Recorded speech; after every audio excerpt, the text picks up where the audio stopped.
Fairfax County, February 2023 market update. So we're going to go over a couple categories for you. First, we're going to start off with the over asking price, what people paid over asking. Then we're going to talk about the number of homes sold, average sales price, average days on market. Then we'll wrap up with what buyers should know about this information, how they should use this information, and then also finish up with the sellers. So we're starting with Fairfax County. Yesterday we started with Northern Virginia. Our second presentation is Fairfax County. The reason why we're doing Fairfax County is because 40% of all transactions in in Northern Virginia, were sold or happened in Fairfax County. So it is the highest percentage of sales in the region. 40% of all transactions in Fairfax County in February were sold over the asking price. So this is 2 out of 5 transactions. So if you're going to be shopping for homes, you should know that it's very likely, if a property is pretty hot, it's going to be sold over asking price. And this is 284 transactions total. So this graph right here that I'm showing you is, I guess, a sign that show you that we're not in the same market that we were in last year, where properties were selling, almost 60% of all transactions were selling over the asking price in February 2022. You'll notice 40%, 60%, that is, while it is a 20-point difference, we're still hovering at that 50% range, which means that you will be in a competitive market no matter where you are. Now, when you're thinking about how much over the asking price people are paying, on average, they're paying $26,833 on average over the asking price. The way you use this number is when you know that there's going to be a competitive market or a competitive offer situation, you want to kind of do an analysis of what other buyers in the market in the area that you're choosing have paid for properties. Once you have that number, then you want to make your offer on a property. You cannot just make an offer on a property just by offering the list price. The list price in a seller's market is where you begin the negotiation. In a buyer's market, the list price is where you end the negotiation. So that's something to consider. Now, the number of units sold in February 2023, it was 708 units sold. This is down 27% from February of last year. The way these numbers break down, single family homes represented 46% of all transactions in Fairfax County, and then condos came in at 26%, and then townhouses at 28%. When we look at the number of units sold broken down by price ranges, you'll see that most properties sold happen in this $500,000 to $600,000 price range, and then the next highest ranking is going to be the 6 to 7, and then 7 to 800,000. So this kind of shows us that Fairfax County is still trending upward as far as the price ranges. We don't really have that much inventory in this below $500,000 price range, and this is going to be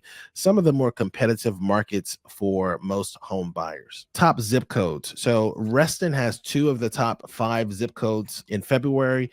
So Reston had 20190, had 31 transactions. Fairfax had a zip code of 22030 that was tied with Reston's, the second zip code that's classified to Reston, which is 20191. And then Herndon kind of wraps out the bottom of this with 29 to 28 transactions. So if you notice, Herndon, Reston are really right next door. They're neighbors. So a lion's share of most people who are moving to the Fairfax County area are moving to the northern part of the Fairfax County region. Now, as far as the average sales price, you'll notice there's not really much change. 717 in February 2022, 715 in February 2023. We're going to talk a little bit more about the average sales price and how this information is going to affect buyers moving forward. As far as the property types, single family homes sold for $979,000 on average, 601 for townhouses, and 371 for condos. I was joking with the missus before when I got on that if you combine the townhouse price with the condo price, you almost get to a single family home. So you can either buy 2 properties or 1 in Fairfax County. Now, the highest price over asking price was paid for a property in Falls Church. This property sold for $1.57 million. The buyer paid $172,000 over the asking price. Now, this is a gorgeous home inside, and it's a little bit smaller than I anticipated. to be honest with you. But yeah, somebody paid $172,000 over the asking price. When you're looking at the numbers, let's see, let's go back to this number. Okay, so on average, people paid $26,000 on over the asking price when there was a multiple offer scenario. Now, the way you want to use this information is you can't just make a blanket offer of $26,000 over the asking price and think you're going to win. In Falls Church, people are paying much more money than that over the asking price because it's a more competitive market. So you need to know exactly where you are and what other buyers in your market are doing. Now, when it comes to average days on market, average days on market have increased by 10 days from last year. Last year, we're at 22 days. This year, we're at 32 days on market. Despite the average days on market increasing, we're still not seeing any prices changing. Average sales price is going up. Another thing you want to consider is that we're still in a seller's market. Right.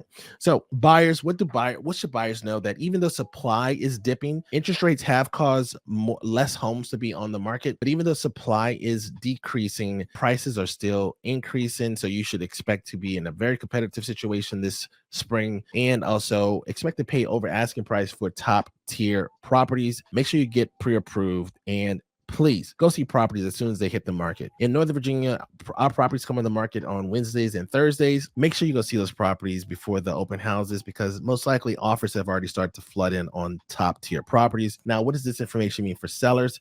Sellers, prepare for a quicker than normal sale. Make sure you declutter, depersonalize, and light staging. You still need to make sure you prepare for the process of selling. And then for owner-occupied properties, make sure you put the rent back in the agent's remarks section. So we put a couple properties on the contract for our YouTube clients over the past couple of weeks, and I think none of them, all of them were owner occupied, but none of them actually asked for a rent back until we got into the negotiation process. This is not the best way to handle your potential buyers. If you know you're going to need a rent back, ask for it. Even if you don't know you're going to need a rent back, ask for it. See if you can get some additional time inside of the property. Another thing too, we're telling our seller clients is to just vacate the property for the first weekend that you're on the month. So as soon as you hit the market, so Wednesday or Thursday, maybe go get yourself a hotel room in the city, enjoy yourself for that first weekend so that you could just not have to deal with the fact that your house is going to be constantly shown throughout the weekend. And then lastly, make sure your agent, your listing agent, is talking to the buyer's agent lender before you accept any offers. Lenders be using the most wonkiest pre-approval letters, pre-qualification letters that have no substance to them. You do not want to find yourself being under contract with somebody who is not prepared to close on the transaction. So that was it. So that was February 2023's numbers for Fairfax County.